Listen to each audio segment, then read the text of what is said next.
Seguimos en vivo este lunes 2 de septiembre para toda Latinoamérica y quiero ir de vuelta a Colombia para adentrarnos de lleno en el escándalo de la casa en Bogotá, donde pasaban muchas cosas en relación a la campaña de Gustavo Petro y a su manejo, sobre todo, de las redes sociales.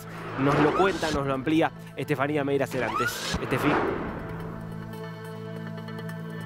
Hola Darío, ¿cómo estás? Mira, para ampliar esta información invitamos a Daniel Briceño, él es concejal por el Partido Centro Democrático, concejal de Bogotá, y Daniel tiene una información muy interesante acerca de lo que sucede y también unas denuncias de lo que está pasando alrededor del petrismo y las redes sociales. Daniel, bienvenido a DNews Latinoamérica. Contémosle a todos los televidentes qué es la información que tú tienes.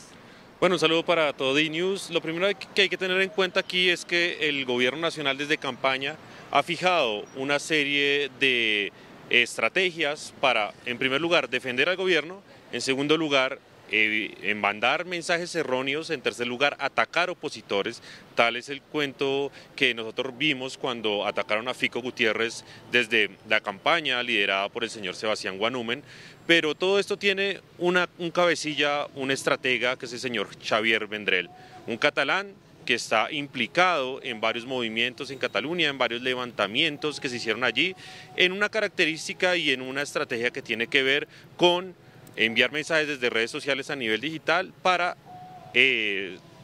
lograr unas movilizaciones a nivel físico en la calle.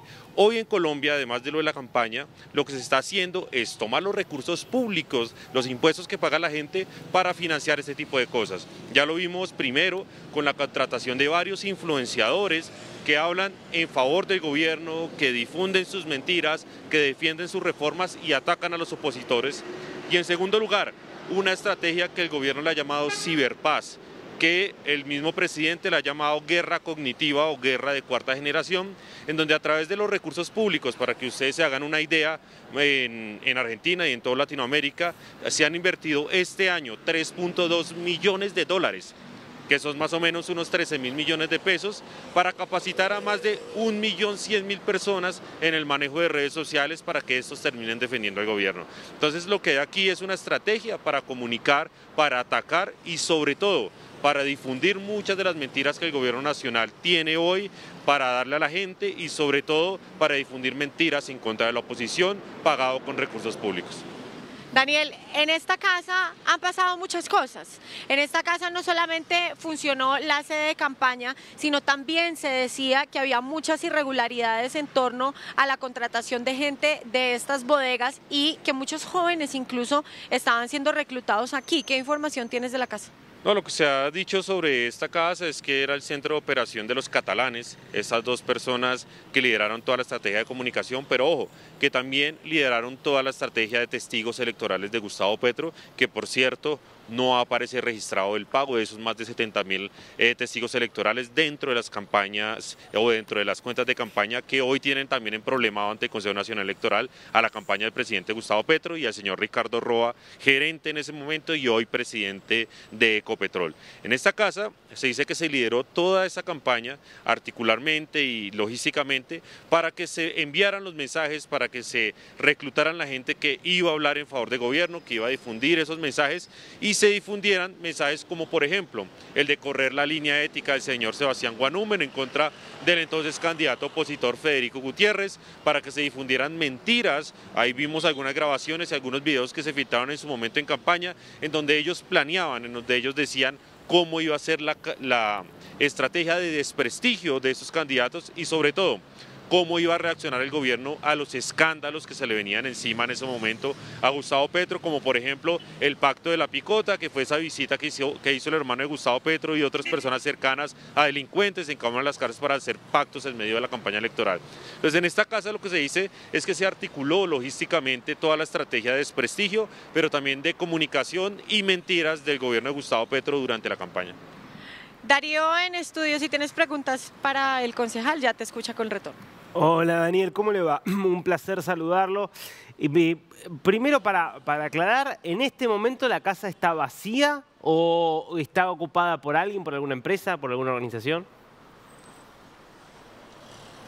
No, lo que se sabe es que pues está como tal pintada la fachada, pero no se sabe qué funciona al interior, pues es una casa a nivel privado, entonces no es muy fácil tener la información, pero en este momento no hay movimiento, que se vea gente allí, pues como les digo, la estrategia de comunicación del gobierno pasó de ser una casa, una bodega en una casa, a ser ahora una estrategia oficial pagada con recursos públicos y que se mueve ahora desde las entidades públicas del Estado. Claro.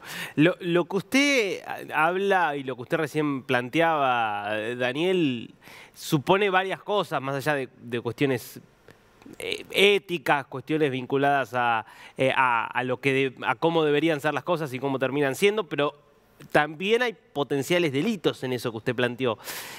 ¿Cuáles serían, en ese caso, los delitos y qué hay de todo esto en la justicia? Bueno, aquí hay varias irregularidades, por ejemplo, tenemos las cuentas no declaradas durante la campaña de Gustavo Petro, que fue todo ese movimiento de testigos electorales de más de 70.000 que no se declararon en las cuentas oficiales de campaña. Esto está investigándose en este momento por el Consejo Nacional Electoral. En caso de comprobarse que efectivamente se le pagaron a estas 70.000 personas en su momento, en el día electoral, pues el artículo 109 de la Constitución dice claramente que si algún candidato viola los topes electorales, aquí hay que hacer una claridad, y es que las cuentas del presidente están a tope, es decir, cualquier gasto no reportado pues violaría el tope de las campañas permitidos por ley, haría entonces que el presidente pueda perder hasta su cargo, lo dice el artículo 109 de la Constitución. En segundo lugar, hay otras denuncias que en su momento el candidato Federico Gutiérrez puso ante la Fiscalía, que hoy no tienen ningún tipo de resultado, en donde él demostró, por medio de documentación y demás, cómo había una estrategia montada para desprestigiarlo, para inventar cosas sobre él, para atacar a su propia familia y a su propia campaña. Lastimosamente la Fiscalía no se ha movido al respecto.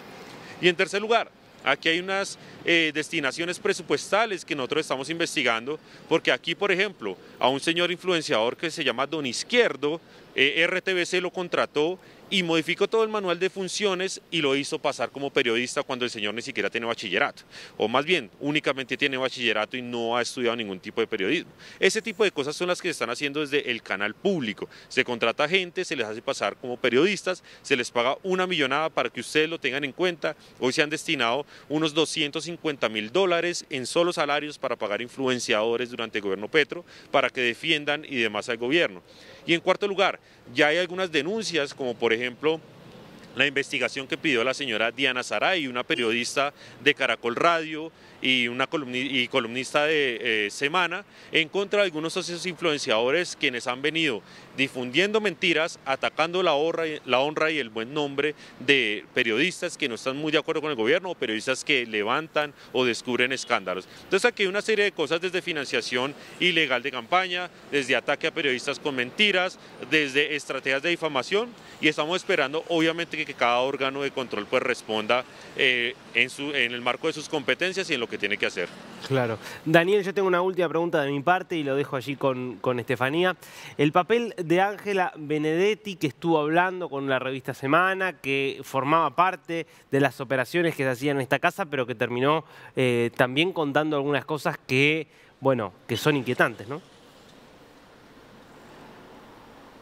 Claro, digamos, Ángela Benedetti, hermana del embajador en Italia, el afado del presidente Gustavo Petro, por cierto, Armando Benedetti, que es como la persona que tiene toda la información sobre lo que realmente pasó en campaña, sobre todo en temas de financiación, hoy da un paso al costado, se arrepiente de todo lo que ha venido haciendo el gobierno, se aparta, declara y dice que pues obviamente hay unos temas de maltrato, denuncia que la primera dama Verónica Alcocer tiene pues unos temas muy graves allí en Casa de Nariño, una forma de tratar a la gente, una forma de desviar.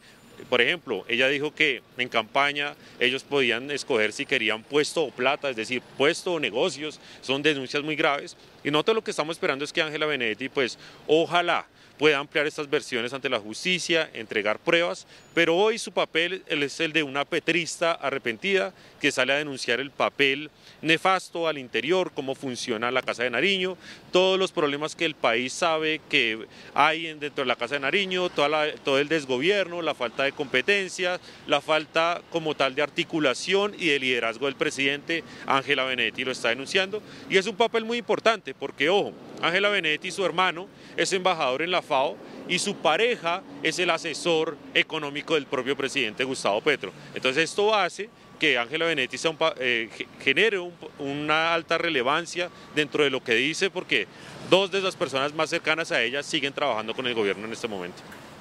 Yo me quiero centrar un segundito en una información que hay sobre la casa y aquí te pongo en contexto, Darío. Efraín Torres, que es el congresista muy cercano a Armando Benedetti, es el hijo de Euclides Torres del clan Torres y ellos están en temas de la financiación de la campaña, irregularidades en la financiación y aparecen señalados como aquí en la casa. ¿Cuál es el papel que tienen ellos hoy en día en este escándalo y por qué podría convertirse en una de las investigaciones más oscuras del gobierno de Petro? Hoy Efraín Torres ya no es congresista, pero tienen a Pedro Flores como senador y tienen a otro Torres como representante de la Cámara, pero por el Partido Liberal en el departamento de Atlántico. Mira, el papel del clan Torres es un papel financiador, es un papel relevante porque son esos empresarios poderosos detrás de todo el andamiaje de la campaña de Gustavo Petro. Una de las investigaciones que hoy está adelantando el Consejo Nacional Electoral y las autoridades es la financiación de la famosa P, ese evento en Barranquilla que costó millones de pesos, en donde el presidente Gustavo Petro lanzó como tal oficialmente su campaña, en donde le pusieron una P gigante como tarima, que Armando Benedetti sacó como tal pecho sobre eso, y aquí lo que hay es una relación entre contratistas del Estado, personas que financiaron la campaña e intereses que mueven el gobierno. Se ha denunciado por algunos medios de comunicación que el clan Torres, pues a través de un fondo que se llama el FENOGE, ha recibido más de 200.000 millones de pesos en contratos, luego de ser el clan más cercano a Gustavo Petro y esos financiadores muy importantes.